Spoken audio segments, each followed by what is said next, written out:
Es un privilegio muy especial estar con vosotros esta mañana para un tema que es de capital importancia. Y es de capital importancia porque estamos en un mundo de un relativismo tremendo que está afectando seriamente el púlpito de las iglesias, en donde la gente que ocupa el púlpito está formada de una determinada manera. Algunos son formados por inducción, escuchan, perciben, asumen y declaran luego. Pero la persona ocupada de liderazgo en la Iglesia y de la formación de otros tiene necesariamente que tener una formación él conforme a la Biblia. El que va a enseñar no solo tiene que conocer la Biblia, tiene que vivir conforme a la Biblia. Hay cosas que puedes enseñar en un instituto bíblico, una facultad de teología, todo lo que tiene que ver con técnica bíblica, con idiomas bíblicos, con exégesis bíblica, homilética, hermenéutica, todas esas cosas que se pueden dar en el aula y son necesarias. Pero la formación de una persona que va a enseñar conforme a la Biblia tiene áreas que solo en colaboración con personas que viven la Biblia pueden aprender. Y esto es de capital importancia. La humildad, gracias Susana. ¿Qué haría yo sin mis gafas? ¿Y qué haría yo sin Susana, que me las guarda en el bolso y luego la formación de estas personas requiere una experiencia de tiempo, no solo con la Biblia, sino con la Iglesia. Y con las personas de la Iglesia y con la gente de la Iglesia. La Iglesia no es una institución, la Iglesia es el cuerpo de Cristo. La Iglesia no es un elemento donde se congrega un determinado número de personas que se llaman de la misma manera y tienen unas convicciones comunes. La Iglesia es la universalidad de todos los creyentes puestos en Cristo por la acción del Espíritu Santo. No hay iglesias, plural, hay una sola iglesia. Pero esa iglesia se llama de muchas maneras, claro que sí. Accidentalmente en el tiempo se le ha denominado. Recordáis que al principio la iglesia se le llamaban los del camino. Creo que hay un grupo musical folclórico, los del camino. Así se llamaba la iglesia. Luego en Antioquía le cambian el nombre y comienzan a llamarle cristianos. Y así sucesivamente hasta llegar al tiempo de la reforma drástica, reforma capital. Hay muchas formas de calificar esa acción que sigue a la reforma y que genera la recuperación de ciertos principios que definen al grupo. ¿Qué es un bautista? Bueno, un bautista no solamente es el que asume la doctrina del bautismo por inmersión y de que los creyentes tienen que cumplir la ordenanza. ¿Cómo le llaman? Bautistas. Y los metodistas, bueno, otros los pentecostales y los hermanos libres también. Todos esos son accidentes históricos. Cuando la denominación confunde la Iglesia o asume el rol de la Iglesia, es un problema. Porque no genera un avance, sino una división. Y fracciona el cuerpo. Y no solamente fracciona el cuerpo genérico, sino el cuerpo en sentido individual. Yo no puedo tener comunión con estos porque piensan aquello. Tienes que preguntarte si Cristo tiene comunión con ellos. Porque si Cristo tiene comunión con ellos y tú rompes tu comunión con ellos, estás rompiendo la comunión con Cristo. Estás poniendo a Cristo fuera de comunión. Y esto trae una consecuencia fatal para el crecimiento, porque te constituyes, quieras o no, en enemigo de Dios.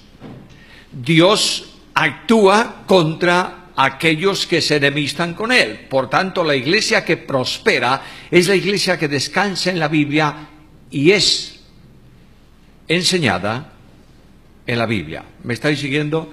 Necesitamos hombres preparados técnicamente, por supuesto. Hombres que conozcan las lenguas bíblicas, fantástico. Hombres que conocen la hermenéutica, muy bien. Que son especialistas en doctrina no sé cuál, perfecto.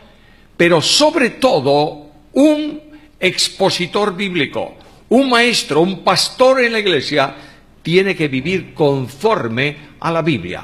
No sé quién fue estos días, oí tantas frases que he anotado y que me quedan ahí colgadas, y una de ellas es que el que vive a Cristo vive la Biblia, o el que vive la Biblia vive a Cristo, porque Cristo se expresa en la Biblia. Y Cristo como hombre usó la Biblia. Cristo estaba dependiendo de la Biblia en su ministerio, y yo quiero empezar por ahí. Lo primero que nos dice el Evangelio es que cuando Cristo sale al ministerio, ¿salió para qué? ¿Para predicar qué? ¿El Evangelio de qué? Del reino. Por tanto, es un mensaje bíblico. Y este Cristo que viene a enseñar o a predicar el mensaje, el Evangelio del reino, la primera cosa que Cristo hizo, que se describe como un ministerio de masas en el Evangelio, fue el Sermón de la Montaña. ¿Qué hizo Jesús en el Sermón de la Montaña? Abrir la Biblia. ¿Y decir este versículo significa esto y se marchó? No. Desafió a la gente con ese texto para que frente a la palabra de Dios la gente reaccionase. Dejadme en esta introducción, voy a cortarla porque tengo bastantes notas ahí, dejadme deciros que no es posible ningún avivamiento espiritual que no sea producido por la Biblia. En esto el mundo evangélico está cada vez más equivocado. Cuando tú retiras la Biblia de la iglesia o del púlpito, no pienses que vas a tener ningún éxito en el funcionamiento de la iglesia. No en el Nuevo, en el Antiguo Testamento. ¿Cómo se produjo el gran avivamiento de Israel en tiempos de Nehemías? Porque Nehemías convocó un culto, una reunión extraordinaria. ¿Quiénes asistieron a esa reunión? Todos, incluidos los adolescentes. Dice todos los que podían entender. Los pequeños hacen ruido, no entienden. Bueno, déjalos tranquilitos. Pero adolescentes, ¿qué hizo Nehemías? Bueno, vamos a organizar bien esta reunión. Venga el coro del templo y cante durante 1 hora. Luego, después de esa hora, vengan e infórmenos de cuál va a ser el programa del día. Y cuando ya haya sido realizado todo eso, entonces vamos a leer la Biblia. ¿Hizo eso? Desde el alba hasta el mediodía leyendo la Biblia. Solo. Y los levitas, conocedores de la Biblia, reunidos o introducidos entre la gente para explicar a la gente lo que significaba la palabra. ¿Cuál fue el resultado? Al final de la reunión todos lloraban. ¿Por qué? Por tristeza, no conmocionados por la Biblia. De manera que ellos decían, estamos viviendo una experiencia contraria a la Biblia. ¿Qué tenemos que hacer? Volver a la Biblia. Estamos hablando de líderes del Antiguo Testamento. Y ahora yo llego al Nuevo Testamento. Y una de las necesidades urgentes, yo quiero enfocar este tema porque mirad, estoy delante de un grupo de personas que saben mucho de Biblia, que le han dicho muchas cosas acerca de la Biblia, y es una bendición. Pero yo quiero enfocar esto desde la practicidad de la formación de un líder a la luz de la Biblia. De manera que yo puedo tomar muchos ejemplos del Antiguo Testamento y del Nuevo, pero puedo tomar como ejemplo supremo de formación de líderes al apóstol Pablo. El apóstol Pablo es un imitador de Cristo, ¿lo dice él o no? Imitadme a mí porque yo imito a Cristo. Algo más. El apóstol Pablo tiene un cambio radical en su vida que expresa en Filipenses 1:21. Es mi versículo favorito. Porque para mí el vivir es Cristo. Cristo en el arranque de la vida cristiana, Cristo en el desarrollo de la vida cristiana, Cristo al final de la vida cristiana. Las 3 grandes fases de la salvación descansan en el Salvador. ¿Lo entendemos? Y Cristo es un gran desconocido en la Iglesia cristiana. Si tú preguntas cuál fue el ministerio formativo de Cristo, muchos no te lo van a decir. Porque la idea que tenemos de Cristo es el Jesús de los portentos. El Jesús de los grandes milagros, el Jesús que da de comer a una multitud, el Jesús que levanta a un muerto, etcétera, etcétera. Cristo viene para eso, por supuesto, forma parte de la gracia de Dios, pero Cristo viene con misión reveladora. Yo quiero que lo tengáis claro. En Juan capítulo 1, versículo 18, se nos dice que ese Dios desconocido para el hombre es revelado por medio de ¿quién? Por medio de Cristo. Luego tenemos que entender que Cristo viene con una misión reveladora. Los fariseos y maestros de su tiempo eran incapaces de revelar a Dios porque no conocían al Dios de la Biblia por experiencia propia. Eran teóricos de la teología y adaptaban la teología a su forma de vida y a su forma de ser. Pongo un ejemplo muy simple que todos conocéis. La Biblia dice no cometerás adulterio, ¿verdad? Bien. ¿Y qué decían los fariseos? Que el adulterio se cometía y podía ser juzgado como tal cuando te tomasen, ¿dónde? En el mismo hecho. Por eso le traen a una mujer diciéndole, la hemos tomado en el mismo hecho. Hipócritas, ¿dónde está el hombre? Ah, se nos escapó, no, lo dejaste marchar. Eso es lo que ellos hacían, una interpretación tendenciosa de la Biblia. Y Cristo dice, mira, cuando tú miras a la mujer de tu prójimo para codiciarla, eres un adúltero. Los fariseos estaban enseñando a los que preparaban para liderar detrás de ellos en las escuelas teológicas de entonces, estaban enseñando que Dios manda amar al prójimo, tu amigo, y manda odiar al enemigo. Y ese enemigo tuyo podía ser tu hermano también, que no coincidía con la mentalidad tuya. Y Cristo dice, cualquiera que habla mal de su hermano es un homicida. La gente quedó impactada. Y el liderazgo que Cristo está formando de aquellos 12 hombres, realmente, perdonadme que lo diga con tanta libertad, no sabían muchas veces dónde estaban. Y en alguna ocasión le decían, maestro, estás enfadando a los fariseos. Cristo no está buscando un pueblo religioso, Cristo está buscando un pueblo espiritual. Porque una de las características que tiene que tener la Iglesia de Cristo es esencialmente lo que Él dijo y quiso que fuese la Iglesia. La Iglesia no es un conjunto de religiosos. La Iglesia es un pueblo que vive en novedad de vida, es decir, en una vida nueva. Cuando a veces se oyen cosas muy curiosas y eso obedece a la falta de formación bíblica. No sé si oísteis que la Iglesia no está en los evangelios. ¿Lo oísteis alguna vez? Que la Iglesia hay que empezar a hablar de ella a partir de Hechos capítulo 2 o incluso de Hechos capítulo 6. O sea, Cristo no dijo nada de la Iglesia. No. Cristo se refirió a la Iglesia 2 veces en los evangelios y siempre en futuro. ¿Es verdad? No, Señor. Cuando tú abres el capítulo 17 del Evangelio según Juan, Cristo el Señor se presenta a su Padre para rendir cuentas de la misión. Es esa la oración de Jesús. Padre, he acabado la obra que me diste que hiciese. Me has enviado como siervo. Aquí está el criado. Aquí está el esclavo. Hice todo. Lo único que queda es que yo muera, pero he terminado la obra que me diste. Ahora esta obra va a tener un resultado. Y yo no oro solo por el grupito que tengo en mi entorno, oro por los muchos que han de creer en ti por la predicación de ellos. Ya tenemos un pueblo en el pensamiento de Jesús, ¿sí o no? Y Cristo dice a su Padre, Padre, yo quiero que tú sepas qué cosas quiero para este pueblo. Está la Iglesia en el pensamiento de Jesús. Y Jesús comienza diciendo a su Padre, Padre, quiero un pueblo no con vida religiosa, con vida eterna. Y dice a su Padre, la vida eterna es que te conozcan a ti como Dios verdadero y a Jesucristo a quien tú has enviado. Lee el capítulo con calma en casa hoy.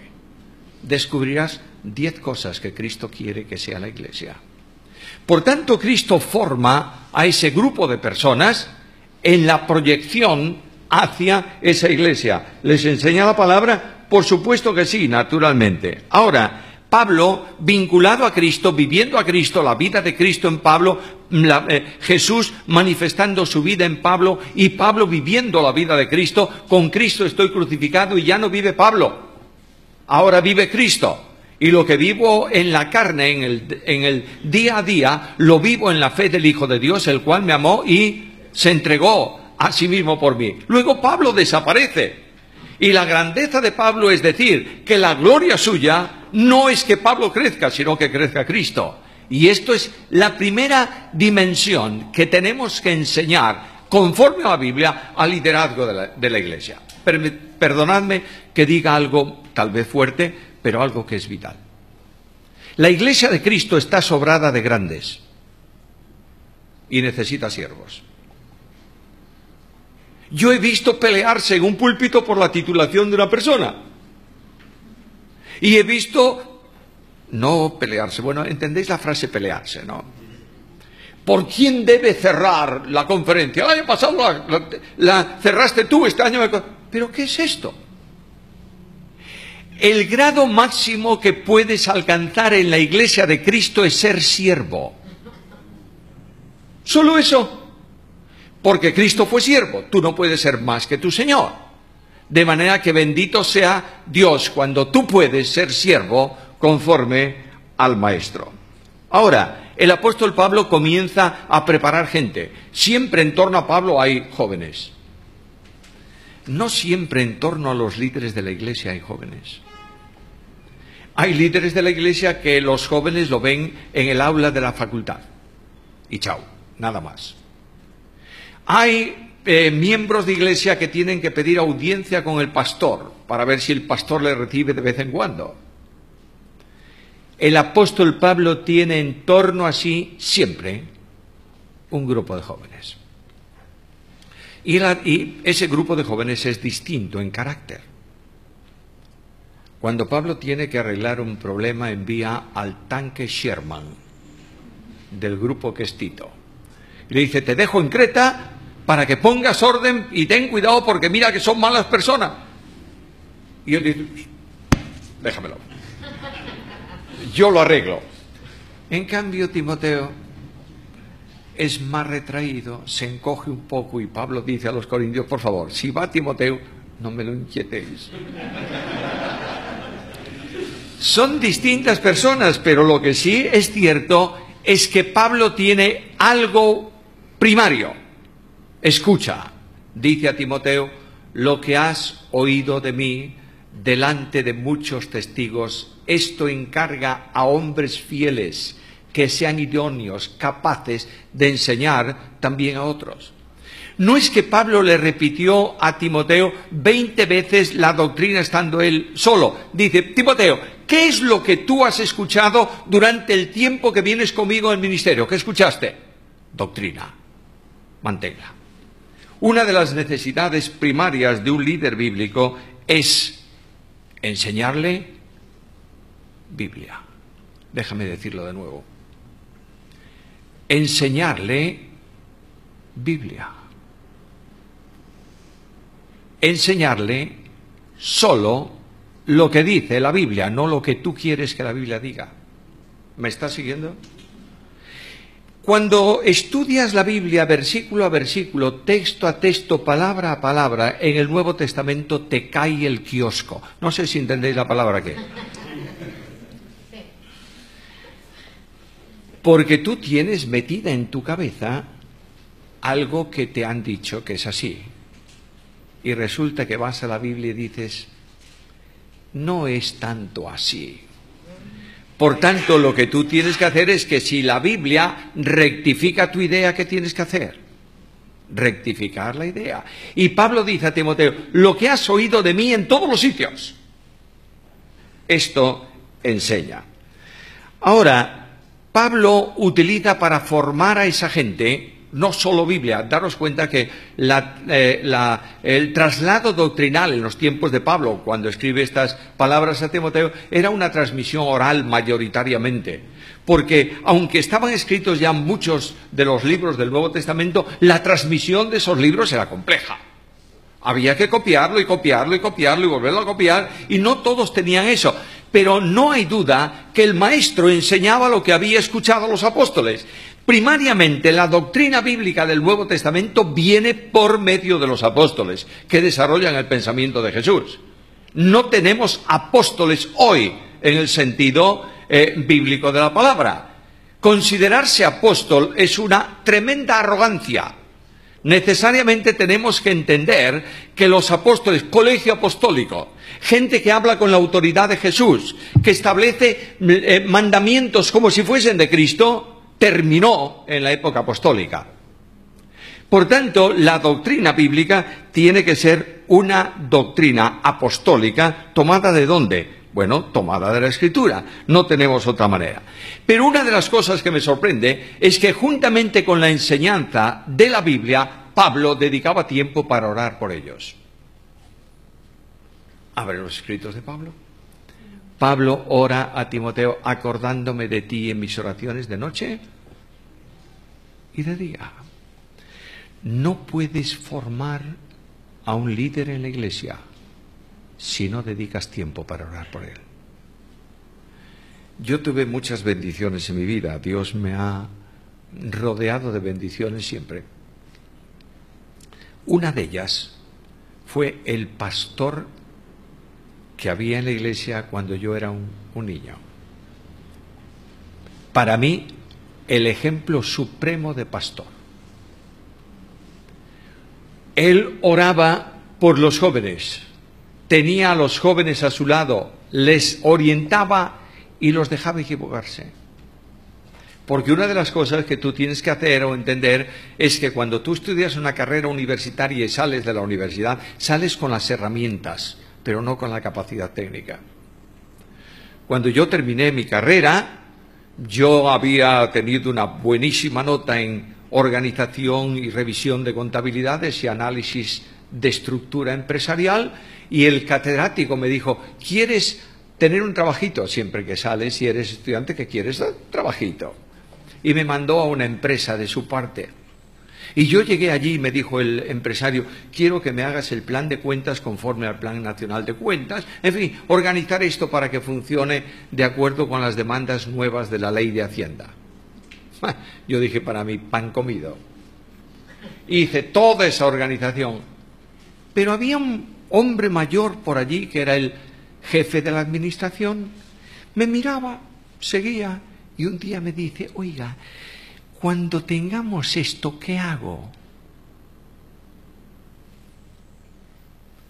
Yo me di cuenta que yo sabía mucho de tecnología, pero él era el técnico. ¿Me está siguiendo? Por tanto, este pastor de la iglesia nos encargaba, nos encomendaba cosas. A mí un día me vio y me dijo, tú tienes pocas cosas que hacer, ¿verdad?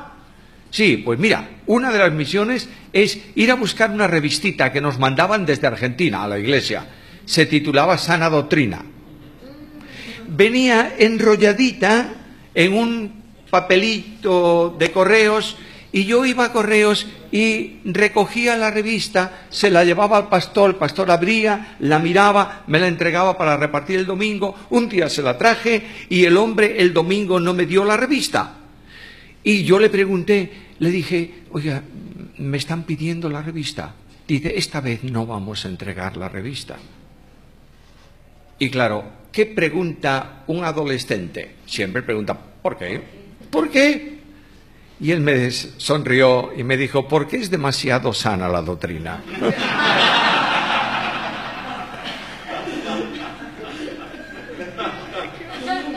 Vas aprendiendo, vas funcionando y te vas enterando de varias cosas. Una de las grandes cosas que ese pastor me enseñó es la gracia.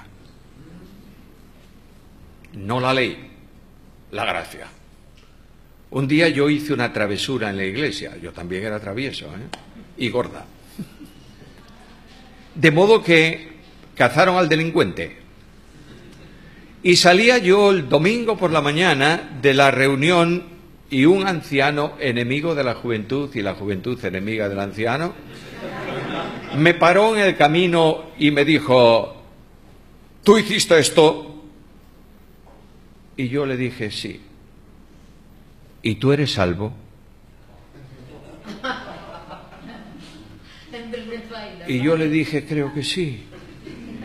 Y dice: creo que no, porque un salvo no hace esto.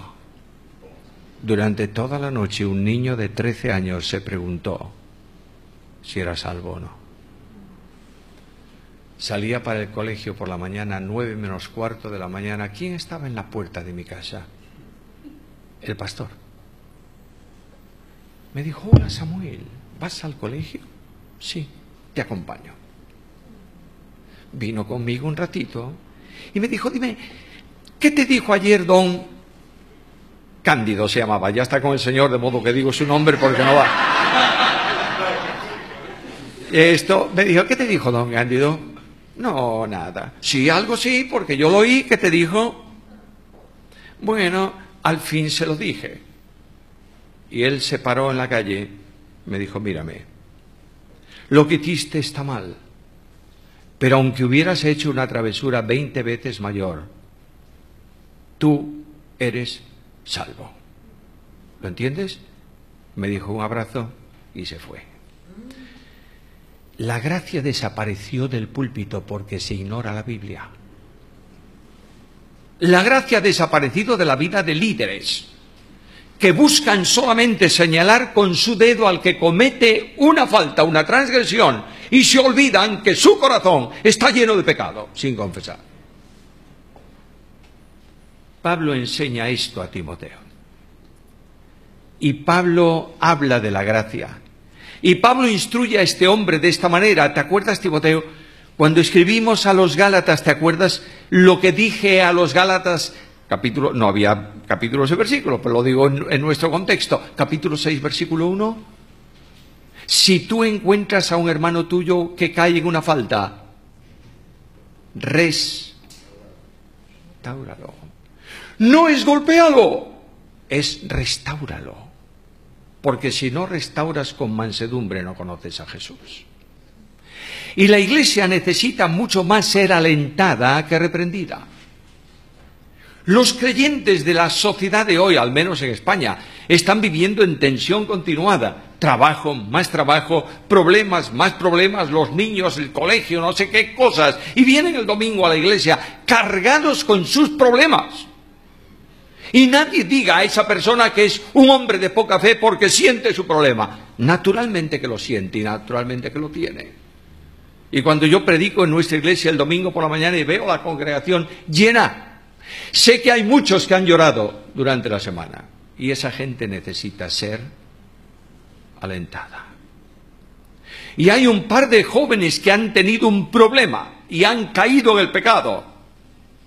Y a esos dos jóvenes los llamamos frente a toda la iglesia y le decimos: aquí están en disciplina porque han cometido un pecado de fornicación. Hemos destruido 2 vidas en vez de restaurarlas. Hay que formar líderes en la Biblia. ¿Me está siguiendo? No es simplemente decirle lo que dice Pablo en Gálatas o en Efesios. Eso hay que trasladarlo a la vida cristiana porque la Biblia revela a Jesús. Y Jesús nunca dejó tirado en el camino a nadie. Lo ha restaurado siempre poniendo a la oveja extraviada sobre sus hombros y trayéndola al redil.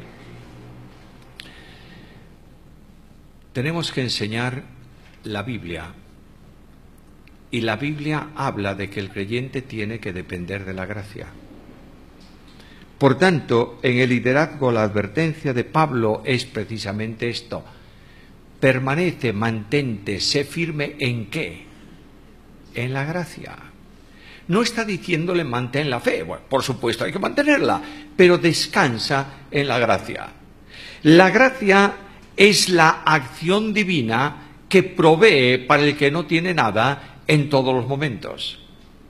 A veces usamos muy mal esa palabra también en la Iglesia. Vamos a encomendar a un hombre al pastorado o a la obra misionera. Y tenemos una solemnísima oración y le damos un fuerte abrazo y le decimos que el Señor te bendiga, te encomendamos a su gracia. Bueno, la gracia de Dios exige que tú ofrendes para ese hombre y que tú proveas para las necesidades de la obra misionera. Yo quiero preguntaros algo, hermanos. ¿Creéis que la Biblia habla de misión o no? ¿Conocéis los misioneros que están en el campo de labor hoy? ¿Hay reuniones en nuestras iglesias de oración misionera? En mis tiempos había reuniones mensuales de oración misionera, donde se leían cartas de personas que venían, yo que sé, de la India, que no conocíamos, pero orábamos por él. Hace unos años, 2 o 3 años, no sé, fue más o menos, estaba en Argentina, en Córdoba, en el campamento de Aventura, de jóvenes. Y hubo una noche oración misionera. Y alguien puso un vídeo de una misionera que salió de Argentina y que estaba en la India. Elvira Moyano. Y aquella mujer dio su testimonio misionero. Y el que dirigía la oración dijo, vamos a orar y a ofrendar los que puedan, porque la vida de esta mujer, el comer de esta mujer, supone ahora mismo $1.000.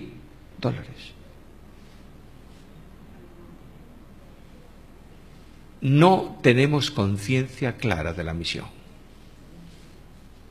Estamos peleándonos por formas. Estamos discutiendo por sistemas. Estamos dividiendo y fragmentando la obra de Dios que necesita unirse para que pueda funcionar. Ayer mencionaba, o no sé cuándo fue que mencioné, que yo quiero mi instituto bíblico y este otro el suyo en la misma cuadra de la calle y el otro forma otro instituto bíblico en la otra esquina y yo quiero alcanzar... ¿Qué estamos haciendo? Los recursos para que la obra de Dios funcione deben ser administrados convenientemente conforme a la Biblia. ¿Me estáis siguiendo?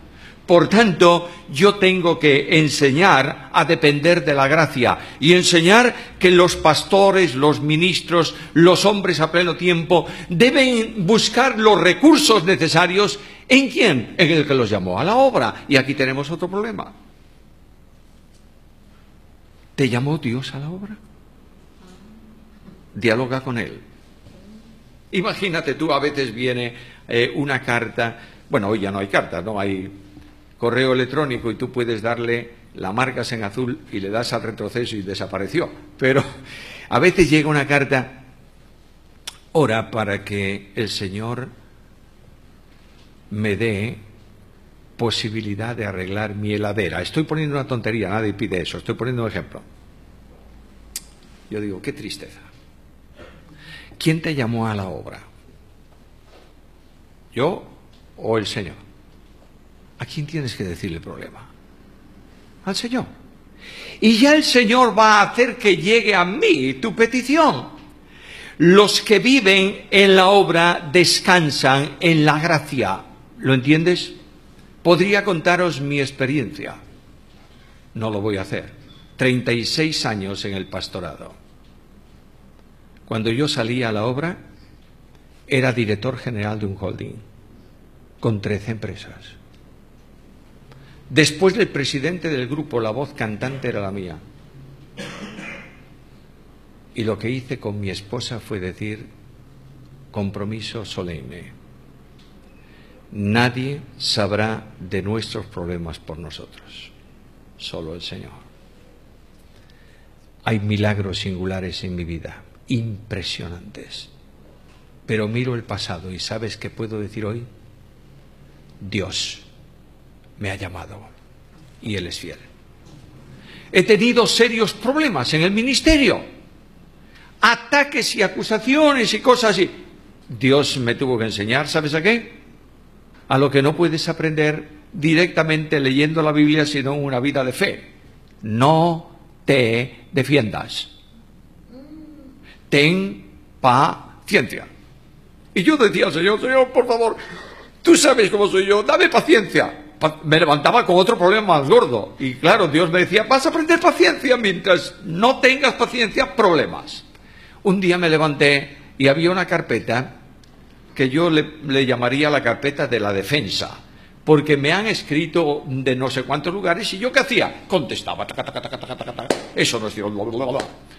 Y yo vi aquello y dije, madre querida, la cantidad de horas que has perdido, Pérez Millos.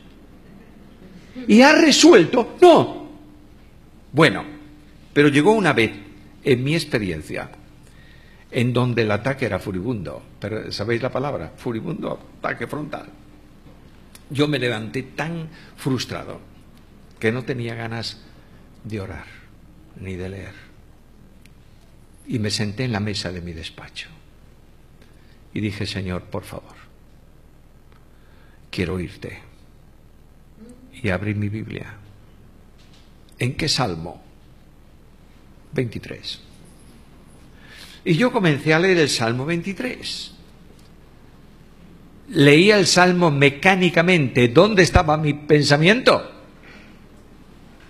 Y de pronto dije, no, Señor, así no puede ser, por favor. Y comencé a leerlo en alto, despacito, y llegué al versículo, hasta el versículo 5 no oí nada. Y llegué al versículo 5. Aderezas mesa delante de mí, en presencia de mis angustiadores. Y Dios me habló en el texto, no por una visión ni por una revelación, me habló en el texto. Me dijo, vamos a ver, Samuel, ¿qué hay a tu alrededor? Angustiadores, Señor. ¿Y qué hacen los angustiadores? Angustiarme. Bueno, es su oficio, de modo que no puedes evitarlo. Pero él separó los angustiadores, puso una mesa y dijo, siéntate, vamos a dialogar tú y yo. Nunca más me he defendido de nada. Porque yo sé en quién he creído. Necesitamos formar líderes en este entrenamiento que está en la Biblia. Tenemos que enseñar, yo no sé cuándo tengo que terminar.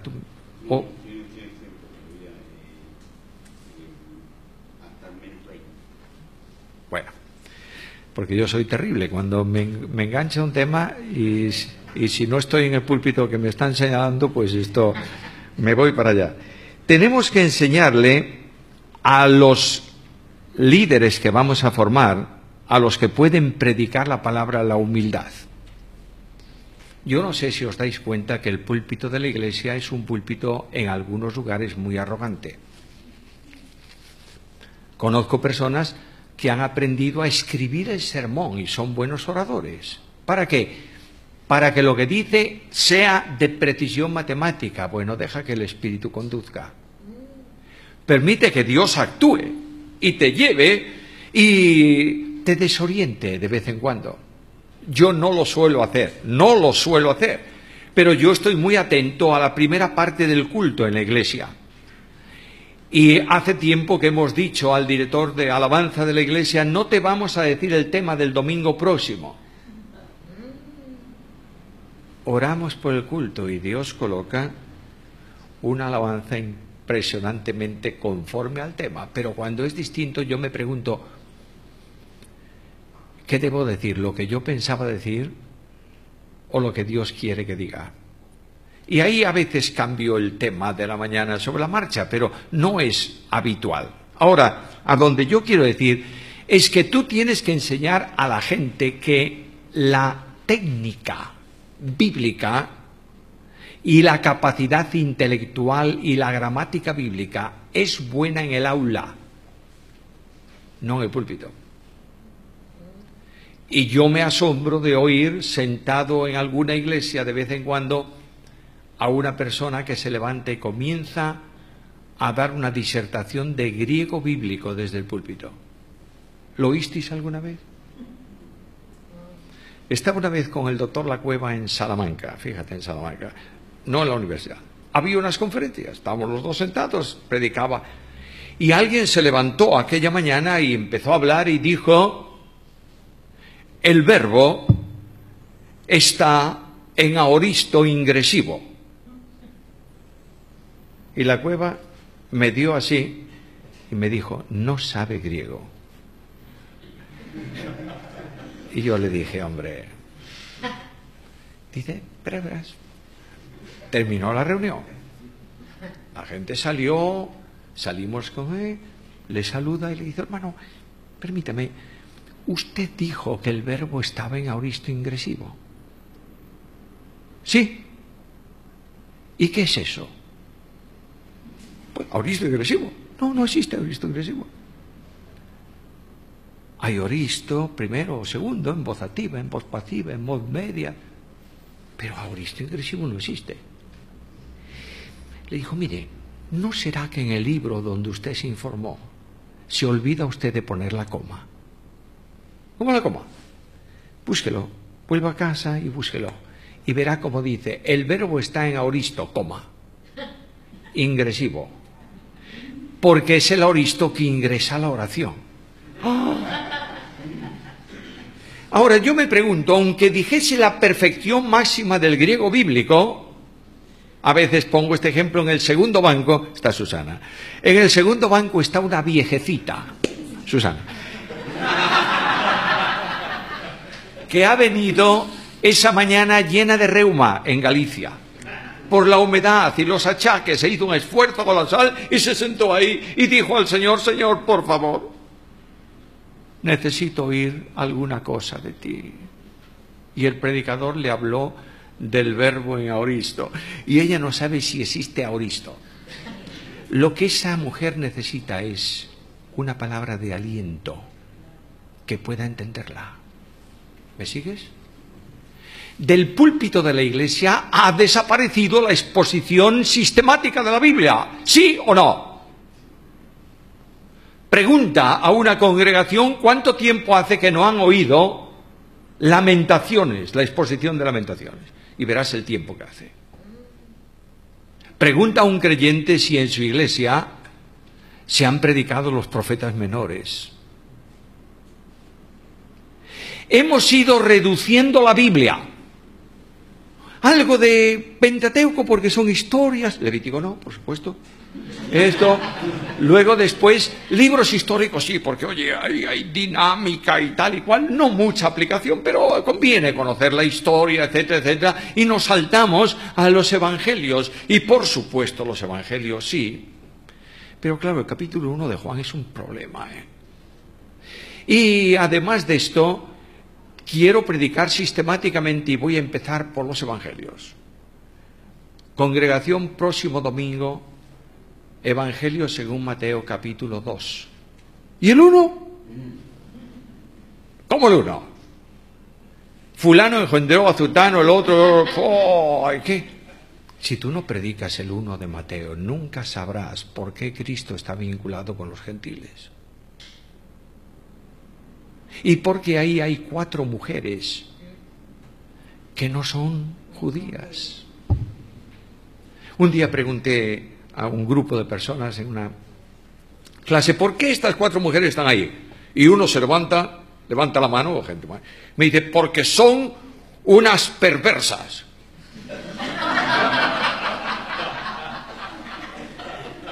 Rula moabita, Betsabé. Y yo le dije, ¿y tú has leído?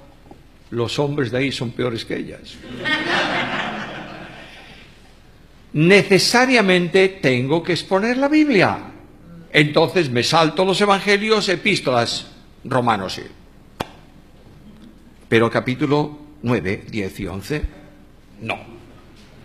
Y luego Corintios, eso sí, por activa y por pasiva, no importa que no investigue las preguntas, el asunto es que la carta fundamental, y de ahí me voy corriendo y Apocalipsis, bueno, depende cómo, si soy amilenarista o si soy dispensacionalista, así predicaré de una forma o de otra, y ahí la congregación se va sin saber nada.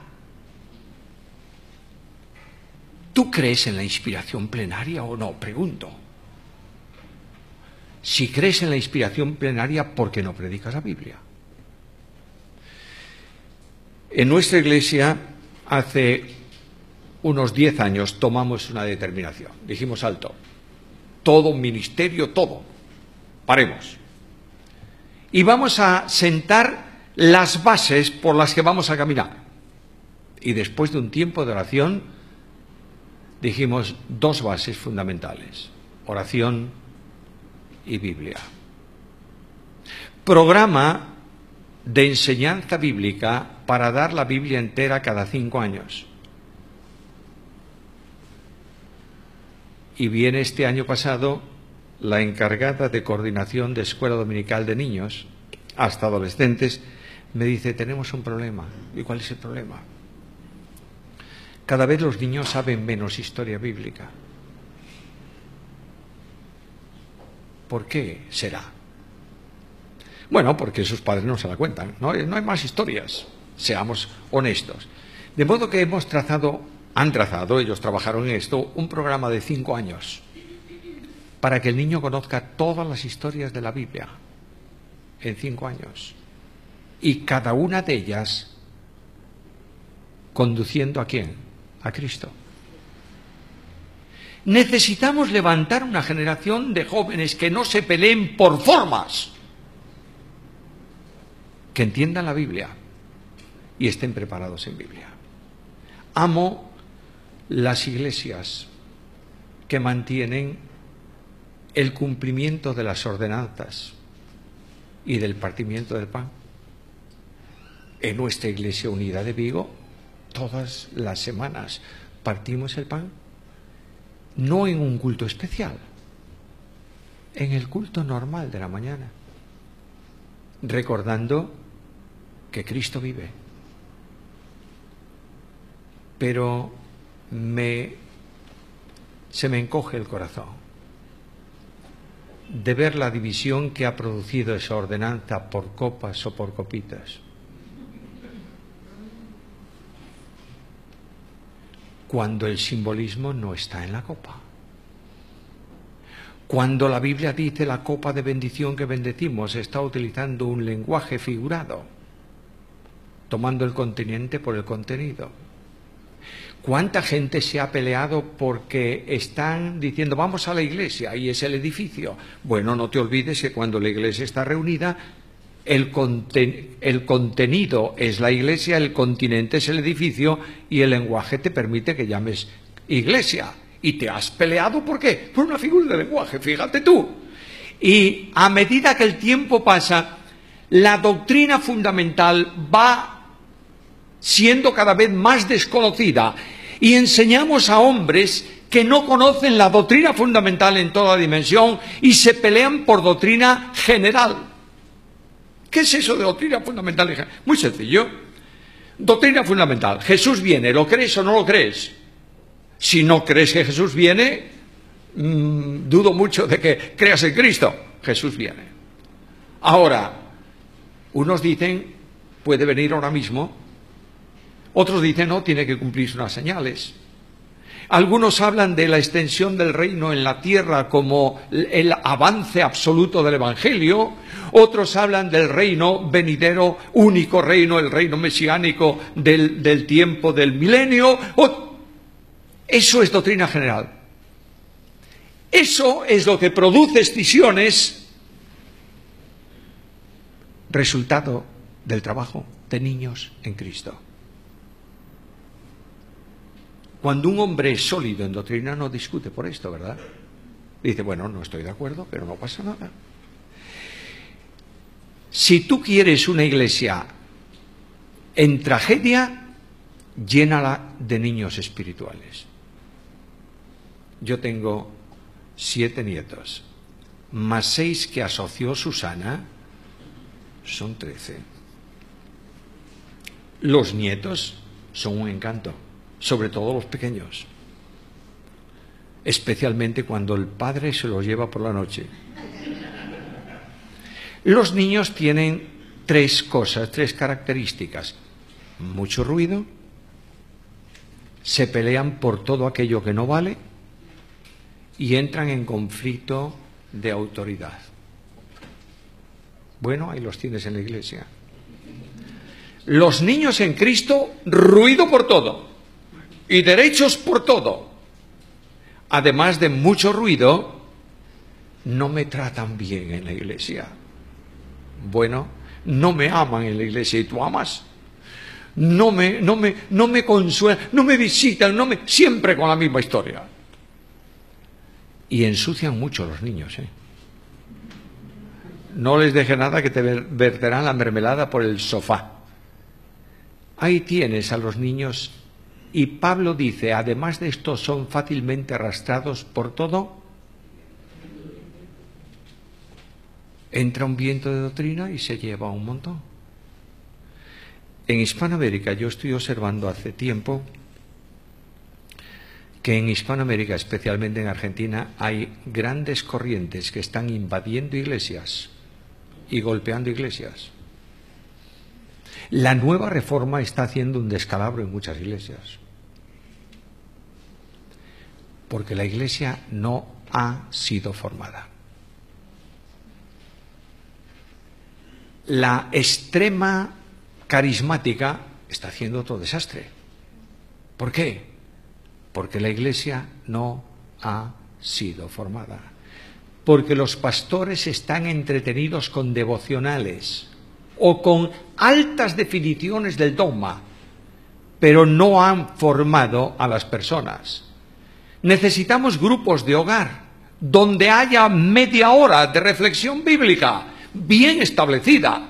Ahí va la gente, ahí se convierte en personas. La iglesia nuestra ha crecido, yo diría un 80, no tanto, pero un 60% de grupos de hogar. Y a veces vienen y dicen, ¿cuándo tenéis el culto de oración? ¿Dónde? ¿En el templo? Sí, nunca. ¿Cómo no tenéis culto de oración semanal? No. No, pero tenemos 14 cultos de oración en las casas. A mí no me importa que venga un día a la iglesia, al templo, y haya 100 personas. Me interesa que haya 250 orando por la semana.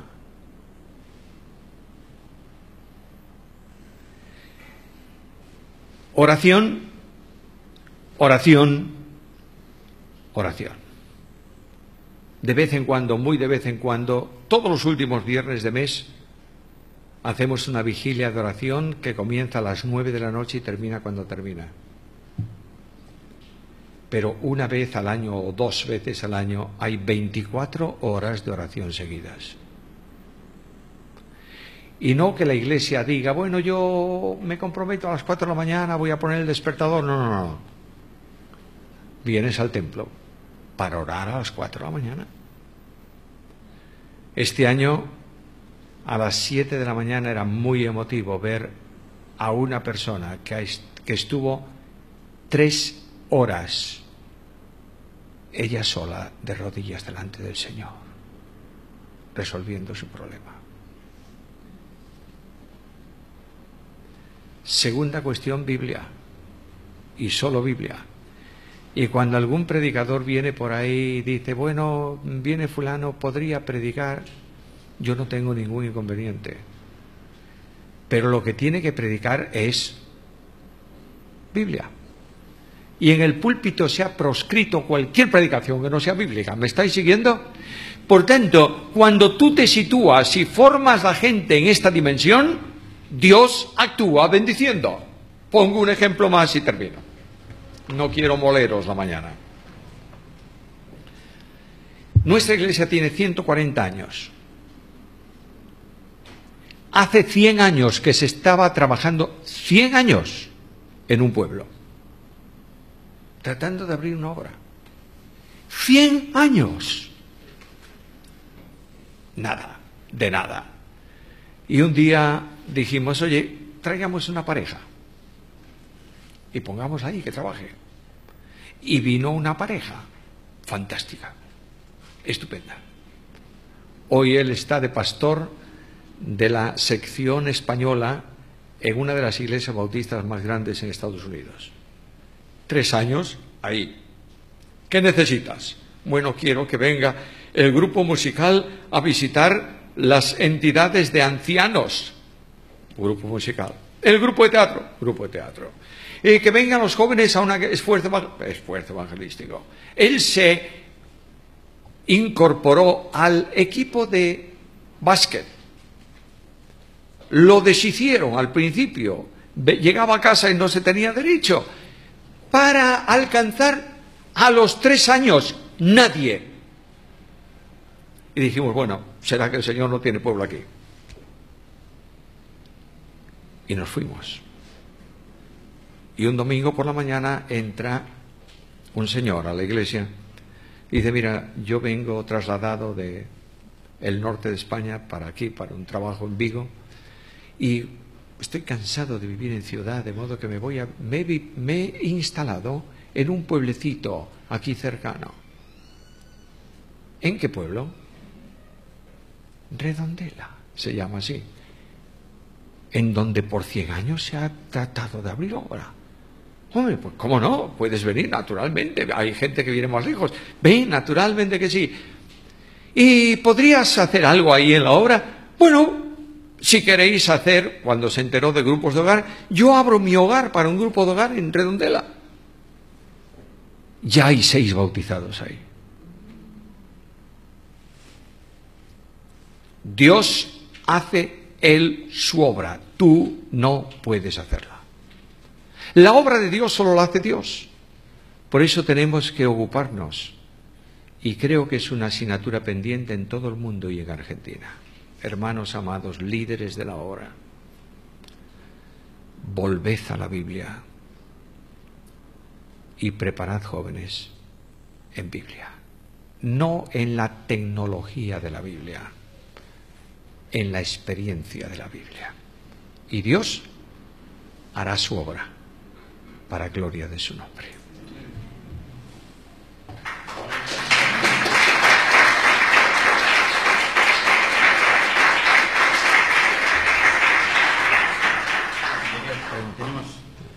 Sí, tenemos un tiempo todavía de preguntas, de reacciones a lo que hemos escuchado, para después cerrar con 3 anuncios muy breves.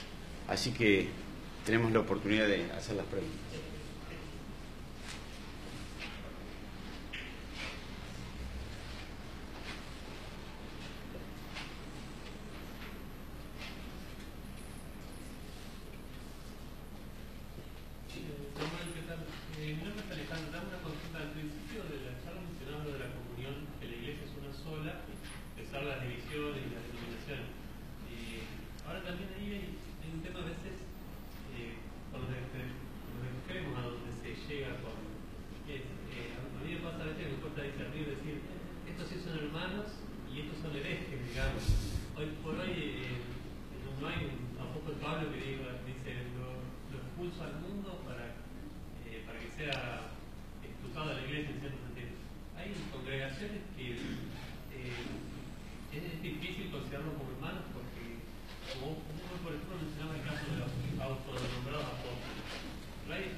Bien. Primero hay que distinguir comunión y colaboración. Si a mí me dicen miércoles próximo campaña de sanidades a las 5 de la tarde, no puedo colaborar porque no creo en eso. Pero si en ese grupo hay personas que han nacido de nuevo, que son salvas mediante la fe, no puedo dejar de tener comunión con ellas porque son mis hermanos en Cristo. Entonces esto es necesario. Se menciona a veces el mundo católico. El Cristo católico es nuestro Cristo. Lo que ocurre es que muchas veces no creen por fe en el Salvador, pero también muchos de los nuestros no han creído por fe en el Salvador. Nosotros no podremos estar en colaboración con aquellos dogmas religiosos que contradicen la Biblia, ¿verdad? Pero no puedo en modo alguno excluir a nadie y decir no es salvo porque yo no lo sé. El único que sabe quién es salvo es Cristo y el Espíritu Santo de Dios. De manera que Satanás te va a poner siempre, no a ti, cuando digo te va a poner estoy hablando de generalidades.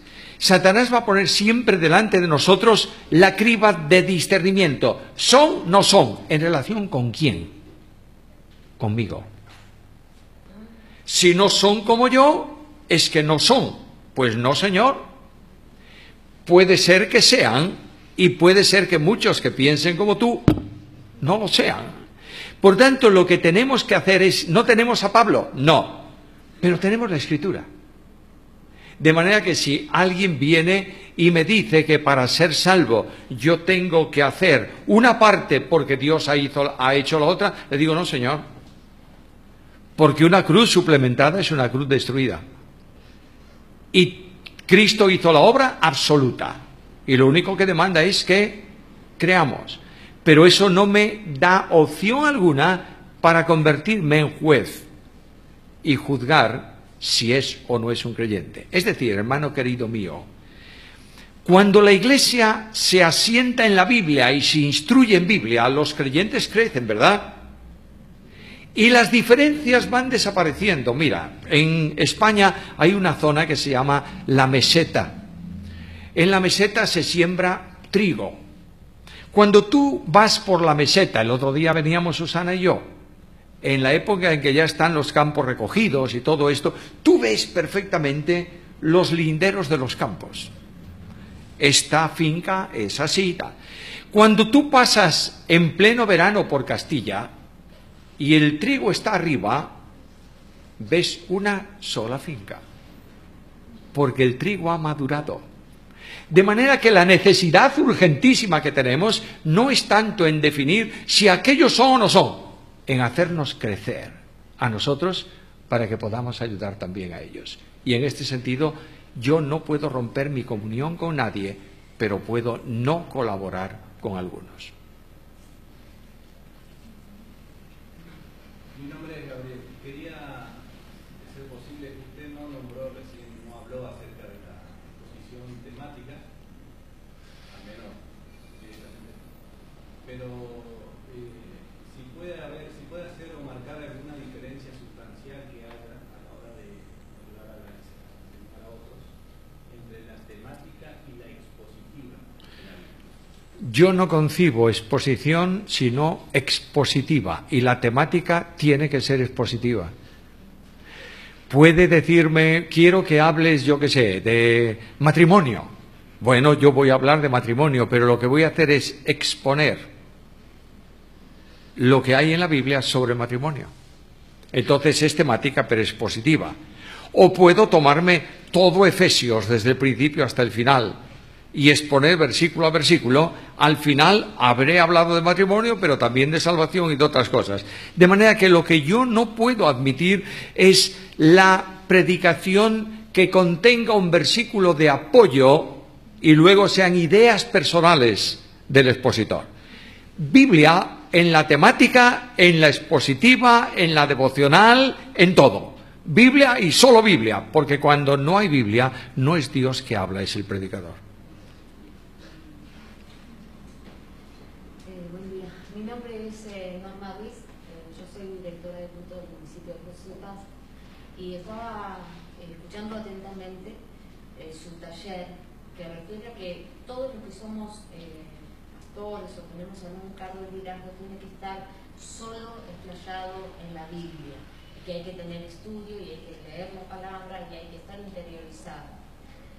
Me encontré con un caso dentro de mi ciudad a raíz de hacer un censo de diferentes congregaciones. Nosotros le preguntamos a cada denominación cómo se preparan, qué herramientas utilizan. Y me llamó la atención que una iglesia evangélica de nuestra ciudad, que paralelamente a su trabajo, vamos a decir, congregacional o de lectura de la palabra, tiene un colegio primario, secundario, en donde se prepara a la gente universitariamente, y diría que hasta el alto nivel de estudio es tremendo, porque salen directamente a universidades grandes y de mucho renombre. Pero al momento de censarlo le pregunté, pastor, ¿usted tiene estudio bíblico? No. ¿Cómo no? ¿No tienen estudio bíblico? ¿El ABC del Evangelio no le enseñan? ¿Hacen células? No. Digo, ¿y cómo preparan a sus pastores? ¿Cómo preparan a sus líderes? Nosotros tenemos oración y contacto con el Espíritu Santo. Pero como no tienen seminario, no preparan, dicen no. Y me llamó poderosamente la atención lo paradójico, que para la vida preparan con excelencia a la gente para una profesión o para algo, y por el otro lado no preparan a la gente con la Biblia. No voy a decir el nombre de la denominación para no... Para mí fue muy confrontativo, porque yo venía haciendo un censo, por ejemplo, con los católicos. Un cura, ¿dónde estudió, padrecito? ¿Dónde se preparó? Y en Roma, me preparé acá, allá, en Venecia, para aquí, para allá, en Estamburgo, después, pero hice un curso allá en otra parte. Y lo paradójico, la antítesis del otro, encontrarme con un pastor que me dice, no, nosotros no estudiamos la Biblia. Dos cositas rápidamente. Sí. Cuando una persona dice que depende del Espíritu Santo y de Dios para enseñar, se ha equivocado de plano. Porque están tomando un versículo en donde Cristo dice que cuando seáis llevados a los tribunales, no tengáis problema de prepararos, porque el Espíritu os dará qué cosa de... Pero eso es completamente distinto. Para poder predicar tienes que leer la Biblia, y no puedes enseñar Biblia si no lees el pasaje que vas a utilizar como mínimo 10 veces. No se te ocurra ponerte a estudiar un pasaje si no lo has leído 10 veces, por lo menos. Segunda cuestión, segunda gran equivocación en esa forma de pensar. En la Universidad de Oxford, en Inglaterra, hace tiempo, el decano, el rector de la universidad, fue consultado por los profesores para hacer un regalo a los alumnos que se graduaban. Tenían la costumbre de regalarles algo. Y el hombre dijo, bueno, regalemos una Biblia. Una Biblia. A licenciados en filosofía y letras, a licenciados en arte, sí, una Biblia. ¿Pero por qué? Regalemos una Biblia y yo voy a decir en público la razón. Bueno, fulano de tal, título, Biblia. Y al final el rector dijo, la universidad regala una Biblia porque la universidad hace científicos, pero solo la Biblia hace sabios. Y la sociedad de hoy busca técnicos, pero no sabios. Y cuando tú olvidas de hacer sabios, tienes técnicos que muchas veces son un fracaso social.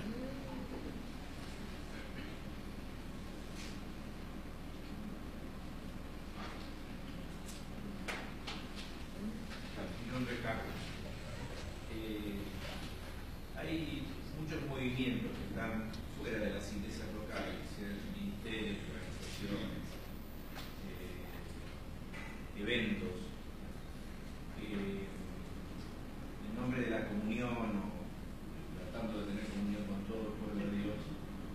La iglesia local muchas veces se siente afectada porque se le distraen muchos dones, tiempo, a veces recursos económicos. ¿Cómo compatibilizar lo que es la iglesia local con su ministerio y misión sin dejar de participar, y especialmente la parte de los jóvenes donde por ahí no entienden esto, porque ha habido un fuerte mensaje que como todos somos uno, todos tenemos que estar haciendo lo mismo? Bueno, no todos tienen que hacer lo mismo, porque la riqueza de la iglesia, entre otras cosas, está en la diversidad. Tenemos una familia en donde haya 5 hermanos vestidos de gris todos y con la corbata azul, es muy, muy raro. Y hablando además todos la misma cosa, peor todavía, porque no hay. Pero, esta es una cosa, pero las iglesias locales tienen que entender claramente 2 cosas. Primero, la iglesia local, en el concepto de Pablo, es la iglesia metropolitana. ¿Qué herejía dices, Pérez Millos? Explico. En la iglesia, en la ciudad de Corinto, hay iglesias en las casas, ¿verdad? Bien, Pablo nunca escribió una carta a la iglesia en la casa de Ananías, no, Priscila y Aquila, pobre Ananías, sí se murió. Priscila y Aquila, nunca escribió eso. Escribió una carta a los corintios y menciona el grupo que se reunía allí. En la casa de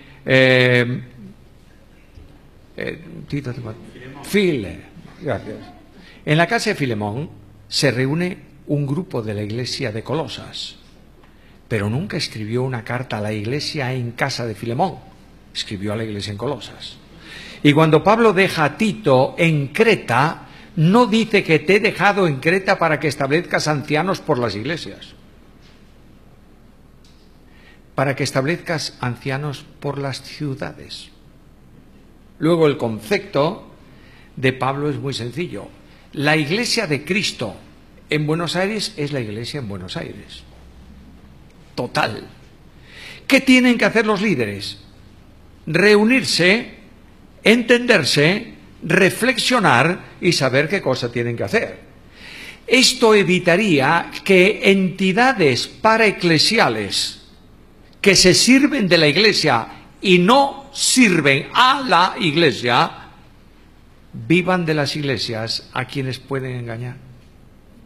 Pero no es lo mismo una manifestación religiosa evangélica en la ciudad de Buenos Aires que sale en la televisión española, donde hay miles de personas que se reúnen para algo concreto, que 5 hermanos juntos que van al ayuntamiento para pedirle un local para cantar el domingo por la tarde. No sé si me estáis entendiendo, a veces yo exagero mucho. Por tanto, es hora de que la Iglesia comience a reflexionar. Los líderes comiencen a reunirse, por lo menos de vez en cuando. Comiencen a orar por algo concreto y se exhorten y alienten los unos a los otros para que las iglesias tengan una dinámica de funcionamiento correcto. Claro, si hay una marcha cada domingo y yo tengo que suspender el culto cada domingo, digo, no. Esto no, pero hay que organizarse, hay que organizarse. Y tanto problema tienen los que, no teniendo otra cosa que hacer, organizan marchas, como los que teniendo que asistir de vez en cuando, no lo hagan. ¿Me estáis entendiendo? Hay un equilibrio bíblico y es mantener la comunión y el testimonio y relacionarse los unos con los otros para edificación del cuerpo de Cristo y para extensión del reino de los cielos.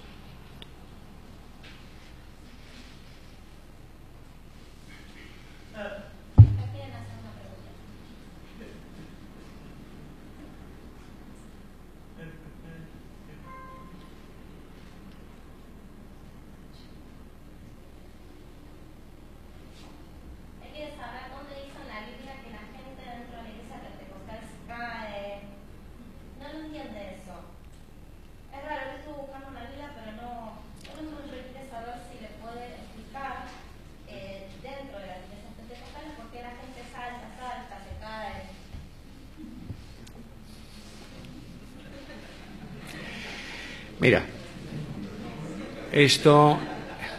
la expresión dinámica de gozo puede manifestarse de muchas maneras. Cantamos a veces en el mundo súper conservador, quiero levantar mis manos, y las agarramos debajo del banco, no sea que me la vea levantar. Y decimos que... Ahora, otra cosa es el desorden, que no está en la Biblia. Se justifica diciendo que David saltaba. Bueno, lo que David estaba era acompañando la marcha congregacional por la calle y expresando su gozo porque estaban llevando el arca. Hay iglesias que tiran a las personas al suelo. ¿Lo visteis alguna vez? Parece ¡pum! Al suelo. ¿Y cuál es la razón bíblica para eso? ¿Ha hecho Cristo eso alguna vez? El Evangelio me dice que los únicos que caían, porque te van a contestar, no, se caen al suelo delante del poder del Señor. Los únicos que caían al suelo delante del poder de Jesús eran los endemoniados. Ningún sano lo hizo. Ah, sí, se cayeron aquellos en el huerto cuando dijeron. Bueno, ¿y qué les contestó Jesús? Yo soy ego y mi. Y eso es el título divino. Y caen al suelo. Solo eso. Hechos de los Apóstoles, nada. Epístolas, nada. No se lee de eso en ningún lugar. Porque una cosa es la vivencia del espíritu y otro la vivencia de la emoción. Y la sugestión de masas es tremenda. Yo estuve una vez en un lugar en donde, bueno, cambio, perdón, me han contado jóvenes de nuestra iglesia que estuvieron una vez en un sitio donde por 20 minutos se repitió en grupo la misma frase. Una frase, otra. Al cabo de 20 minutos, todo el grupo está fuera de sí. Y ese grupo hace lo que tú quieras. Saltar por encima de los bancos o caerse al suelo. Hermanos míos queridos, lo primero que tiene que haber en una reunión es lectura bíblica, oración y alabanza profunda al Señor. Y todos esos extremos caen por su peso porque no se sustentan en el Espíritu.